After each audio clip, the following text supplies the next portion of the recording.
کہتے ہیں کہ اللہ کو آپ کی نماز کی ادا سے زیادہ آپ کے دل کی نیت اور آپ کے کردار سے مطلب ہوتا ہے، اور یہ سب ہم نہیں جانتے۔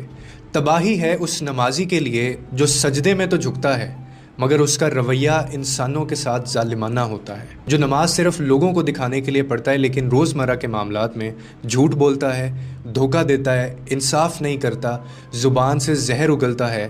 تو یاد رکھو کہ نماز اگر تمہیں جھوٹ سے نہیں روک رہی اور اگر تمہاری عبادت تمہیں حرام سے نہیں روک رہی تو وہ نماز، وہ روزہ، وہ تسبیح کسی کام کا نہیں ہے۔ اللہ کو ایسی عبادتیں نہیں چاہیے، کیونکہ ایمان صرف عبادت کا نام نہیں، کردار اور سچائی کا نام ہے۔ اور اللہ کو دکھاوے سے سخت نفرت ہے، کیونکہ وہ دل کو جانچتا ہے، لفظوں اور سجدوں کو نہیں۔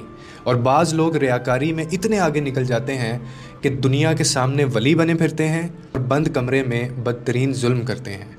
عبادت کا مقصد صرف رکوع و سجود نہیں ہوتا، دل کا جھکنا، نفس کا ٹوٹنا اور انسانوں سے حسن سلوک سے پیش آنا عبادت کا اصل مقصد یہ ہے۔ ایسی نماز جس کے بعد زبان دوسروں کی عزت اچھالے، دل میں بغض ہو اور ہاتھ دوسروں پر اٹھیں، ایسی نماز کا کوئی فائدہ نہیں، اور نہ ہی ایسے سجدے رب کی بارگاہ میں قبول ہوں گے۔